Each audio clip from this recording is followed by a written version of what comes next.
प्यारे बच्चों नमस्कार। कैसे हैं आप सब लोग। आशा करते हैं कि अच्छे ही होंगे। बेटा आज से हमारी जो क्लास 11 की है वो फिजिक्स चालू हो रही है। आप लोगों को मालूम भी होगा कि सर की आज से क्लास चालू होनी है, तो आज से हमारी फिजिक्स चालू हो रही है।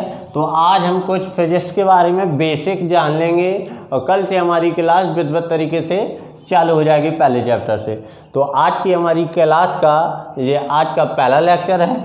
तो आप लोग चैनल को सब्सक्राइब कर लें और जो भी वीडियो आए उसको लाइक और शेयर करते जाएं, क्योंकि सब्सक्राइब कर लोगे तो जैसे ही मैं वीडियो डालूंगा तो आपके पास पहले से ही नोटिफिकेशन आ जाएगी। तो चलिए आज हम कुछ बेसिक देखते हैं कि हमारे चैप्टर में अर्थात हमारे कोर्स में क्या क्या है, कौन कितने मार्क्स का आता है, किसको हमें ज़्यादा पढ़ना है, किसको हमें कम पढ़ना है, कौन हमारा IIT JEE मेंस के लिए महत्वपूर्ण है और कौन सा चैप्टर महत्वपूर्ण नहीं है। वैसे जो पढ़ना होता है वो पढ़ना तो सब कुछ होता है हमें, लेकिन हम लोग जो बोर्ड एग्ज़ाम की दृष्टि से उनको थोड़ा ज़्यादा गौर से पढ़ेंगे और बाकियों को पढ़ेंगे वो भी अच्छे से पढ़ेंगे, लेकिन उन पर ज़्यादा फोकस नहीं करेंगे कि ये हमें बन रहा तो क्यों नहीं बन रहा है। ठीक है, तो उसके लिए आप लोगों की अलग से क्लास चलेगी कि जो नहीं बन रहा है उसको क्या करेंगे। ठीक है, तो चलिए देखते हैं आज का हमारा पहला लेक्चर में जो हमारा सिलेबस है वो हमारा जो यहाँ पे मैंने लिख दिया है ये है हमारा सिलेबस। हमारा जो सिलेबस है जो फर्स्ट इकाई है अर्थात फर्स्ट है जो हमारी मैथ वो 6 यूनिटों में बटी हुई है और जो सेकंड है वो 4 यूनिटों में बटी हुई है।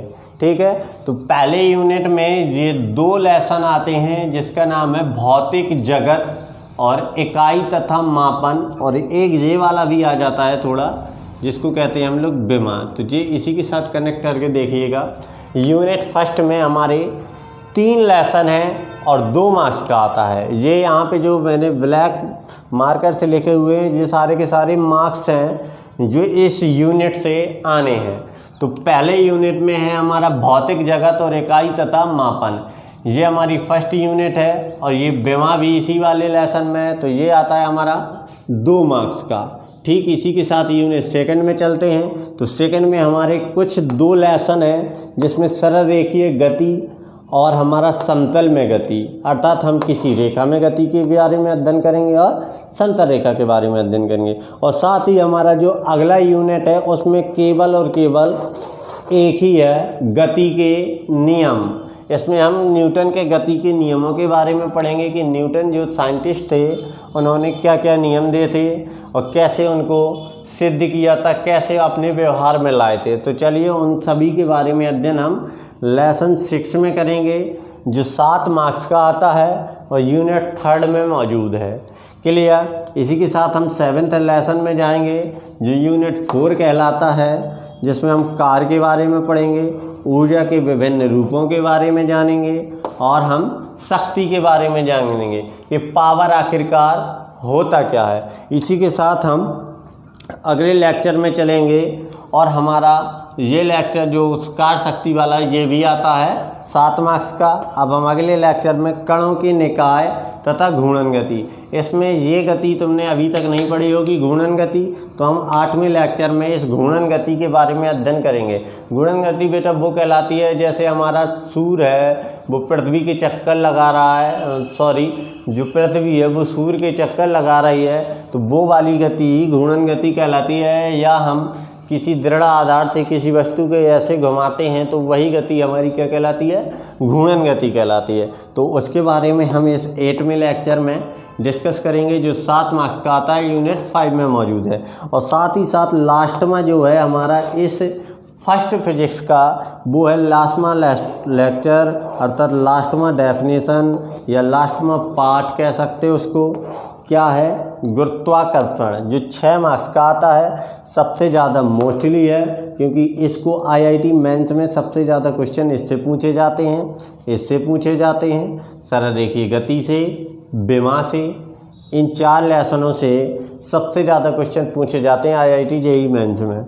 गुरुत्वाकर्षण से, कार ऊर्जा से, सरल रेखीय गति से और विमा से।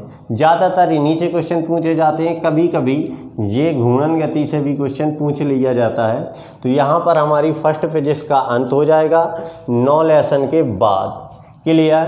तो हम देखते हैं कि पहले हमें पढ़ना है भौतिक जगत। तो कल से हमारा स्टार्ट होगा भौतिक जगत क्या है, अर्थात विज्ञान की उत्पत्ति कैसे हुई है।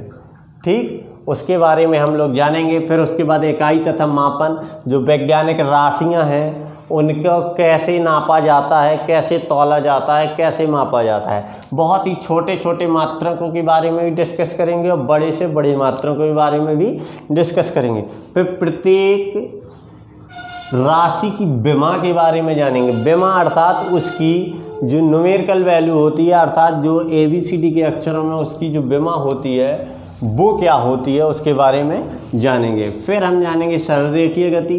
जैसे हम लोग सरल रेखीय गति करते हैं, एक ही रेखा में गति करते हैं, या फिर हम सरल रेखा ही समझ लीजिए। जो आपने 9 में जो क्लास 9 थी उसमें आपने पढ़ा होगा सरल रेखीय गति के बारे में, पढ़ा है ना। गति क्या कहलाती है, किसी वस्तु का समय के साथ स्थिति में परिवर्तन होना ही क्या कहलाता है, गति कहलाता है। इसी के साथ फिर हम आगे वाला जो लेसन है समतल में गति। अभी हम पढ़ रहे थे एक रेखा में, अब पढ़ेंगे दो जगह पे, एक्स अक्ष में और वाई अक्ष में भी गति पढ़ेंगे इस वाले समतल वाले लेसन में। फिर हम गति के नियम अर्थात न्यूटन के गति के जो नियम है उनके बारे में पढ़ेंगे। फिर उसके बाद हम कार, ऊर्जा और शक्ति, कार, ऊर्जा, शक्ति परस्पर एक दूसरे से संबंधित होते हैं, इनके बारे में अच्छे से जानेंगे।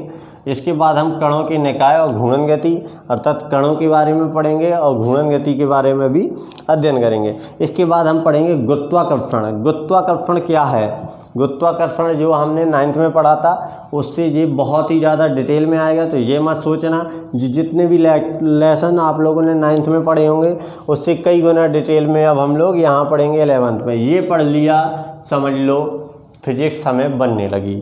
ठीक, ठोसों। अब आते हैं हम लोग सेकंड फिजिक्स में। सेकंड फिजिक्स में हमारे जो लेसन है वो हमारी 6 लेसन है और हमारी यूनिट है वो 4 हैं। तो चलिए देखते हैं ठोसों के यांत्रिक गुण अर्थात ठोसों की गुणों के बारे में पढ़ेंगे कि भंगुरता होती है, क्या होता है, ये सब के बारे में पढ़ेंगे। फिर जब ठोसों के पढ़ेंगे तो तरल अर्थात द्रव्यों के भी पढ़ेंगे और फिर उनके तापीय गुणों के बारे में अध्ययन करेंगे। फिर पढ़ेंगे ऊष्मागतिकी, जिसमें हमें ऊष्मागतिकी का जो नियम पढ़ना है वो पढ़ेंगे। प्रथम, द्वितीय और तृतीय तीनों नियम पढ़ेंगे। फिर पढ़ेंगे गैसों का अणुगतीय सिद्धांत अर्थात गैसों के जो अणु होते हैं वो किस प्रकार की गति करते हैं और कैसे करते हैं। देखिए ये सबसे ज़्यादा आने वाला लेसन है, 12 नंबर का आता है, यूनिट 3 है, इसलिए इससे क्वेश्चन भी IIT या मेंस में भी पूछे जाते हैं। फिर हम पढ़ेंगे दोलन अर्थात घड़ी का जो लोलक होता है उसके बारे में, और तरंगें पढ़ेंगे। यांत्रिक तरंगें जो होती हैं, अनुप्रस्थ तरंगें होती हैं, अनुदैर्घ्य तरंगें होती हैं, या किसी गिटार को जब हम बजाते हैं तो उसमें कुछ तरंगें निकलती हैं। इन सभी के अध्ययन में हम सब कुछ पढ़ेंगे। ये हमारा सिलेबस है, इसी के अकॉर्डिंग हम पार्ट बाय पार्ट को चलते जाएंगे और लेसन को ख़त्म करते जाएंगे। ठीक है, तो अभी हम ओनली इन लेसनों के बारे में हमें जानना था तो हम जान चुके हैं। अब हम थोड़ा विज्ञान के बारे में जानते हैं कि आखिरकार विज्ञान है क्या। ठीक, तो विज्ञान इंग्लिश में इसको क्या कहते हैं भाई, साइंस कहते हैं ना, साइंस। साइंस जो शब्द है बेटा वो साइंस शब्द आया है हमारा सेंटिया से। किससे, सेंटिया एक शब्द था ग्रीक भाषा का, सेंटिया ग्रीक भाषा का एक शब्द था सेंटिया, जिसका अर्थ होता है जानना। अर्थात विज्ञान क्या है, किसी न किसी चीज़ के बारे में जानना ही क्या है, विज्ञान है।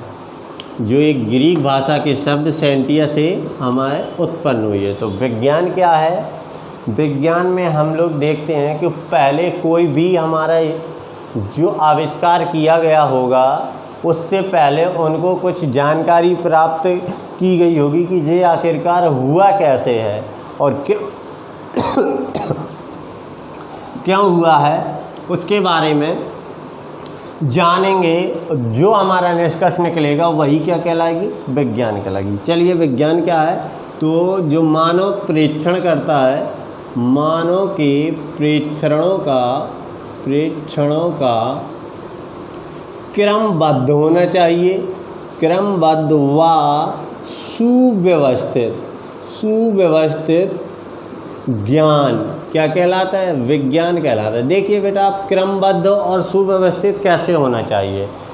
क्रमबद्ध का मतलब है एक क्रम में होना चाहिए। जैसे ये हमारा, पहले हम लोग भौतिक जगत अर्थात विज्ञान क्या होती है इसके बारे में जानेंगे, फिर उनके मात्रा का मापन, फिर उसके बाद बेमा, फिर हम लेसन बाय लेसन चलते जाएंगे और हमें बनता जाएगा। जैसे अब सुव्यवस्थित, या यदि मैं कह दूं मैं आप लोगों को पढ़ा रहा, सपोज कर लो प्रकाश वाला पाठ, कौन सा पढ़ा रहा, सपोज कर लो प्रकाश वाला लेसन पढ़ा रहा, और यहाँ पे मैं धारा की आप लोगों को परिभाषा लिखा दूँ, ठीक है, तो ये कोई क्रम हुआ है, क्योंकि पहले प्रकाश समाप्त होगा उसके बाद धारा आएगी। तो क्रम से होना चाहिए और अच्छे तरह से ढंग से रखा होना चाहिए, वो ज्ञान कहलाता है विज्ञान। वैसे तो हर सब्जेक्ट विज्ञान है, आप लोगों को भी मालूम होगा, हर सब्जेक्ट के पीछे विज्ञान लगा रहता है। जैसे सामाजिक विज्ञान, भाषा विज्ञान, गणितीय विज्ञान, आपने पढ़ा होगा काफ़ी, पर्यावरण में भी विज्ञान आती है ना, तो हर चीज़ में विज्ञान है, बस उसको सुव्यवस्थित होना चाहिए और क्रमबद्ध तरीके से होना चाहिए। ये सारी की सारी चीज़ें कहलाती हैं हमारी विज्ञान, ठीक है। ये याद रखना कि साइंस शब्द है वो सेंटिया से लिया गया है, जिसका अर्थ है जानना। कहाँ का शब्द है वो, ग्रीक भाषा का शब्द है। क्लियर। यदि जैसे मैं आप लोगों को अभी मैंने एग्जाम्पल दिया कि यदि मैं प्रकाश का लेसन पढ़ा रहा हूँ और धारा लिख दूंगा तो ये कोई क्रम नहीं होगा। आज के लिए बस इतना ही। आज आप लोगों को ये चैप्टर हैं, इन चैप्टर के बारे में क्रम बाई क्रम हम लोग पढ़ते जाएंगे और बारीकी से इनका अंदर से ही अध्ययन करेंगे। तो आज के लिए इतना ही। नमस्कार।